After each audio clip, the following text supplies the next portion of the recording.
So you're reading an article online when you get an instant message with a link to a funny photo, which of course you have to share. And now you're reading your Facebook news wall, which sends you to a video of a panda bear attacking a kid. And now you're reading Wikipedia to learn everything you can about the violent behavior of panda bears. And this is what 3 minutes on the internet can be like. We live like this all the time, and it has to have some kind of effect on us. The net is making us more superficial as thinkers. That is Nicholas Carr. He is the author of The Shallows, What the Internet is Doing to Our Brains. To understand this whole thing better, we need to go way back in time, to say, like, the prehistoric age.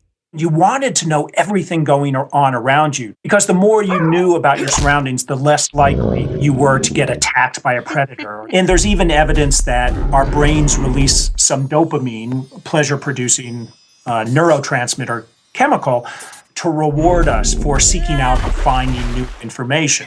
So getting distracted felt good and helped us stay alive. But the problem is that nowadays, predators aren't much of an issue, but we still have the same brains. And also, there's the internet, which is...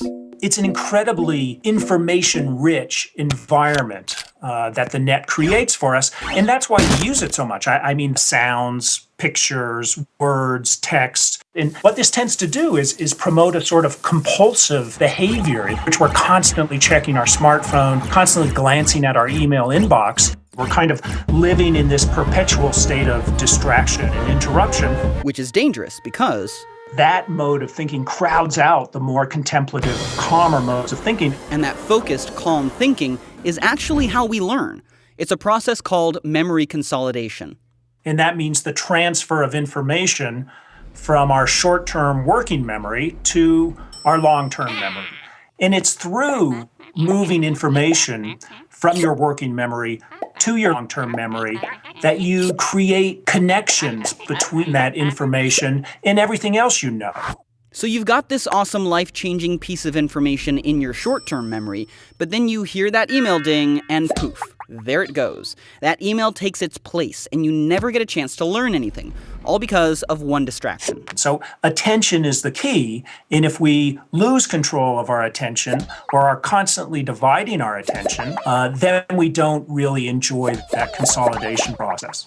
But I can hear it now. Someone out there is saying, what does learning matter if all the information in the world is just a Google search away? Well... that is kind of shortchanging our intellects. If that's the way you're using your mind, just kind of searching very quickly and finding information and then forgetting it very quickly, you're never building knowledge. You're kind of thinking like a computer. Which means that our very humanity is at stake. And it would be a shame if we all got assimilated because, well, humanity is pretty neat. I really believe that if you look at the great monuments of culture, they come from people who are able to pay attention, who control their mind. That's what allows us to think in the highest terms, and think conceptually, think critically, think in some very creative ways. And it's this kind of thinking that's at risk, being eroded one cute cat video at a time. Don't get us wrong, the internet is good for lots of things, and it should be celebrated. But the best thing we can do for our minds is to find some time every day to unplug, calm down, and focus on one thing at a time. Your email, and those cats, will be here when you get back.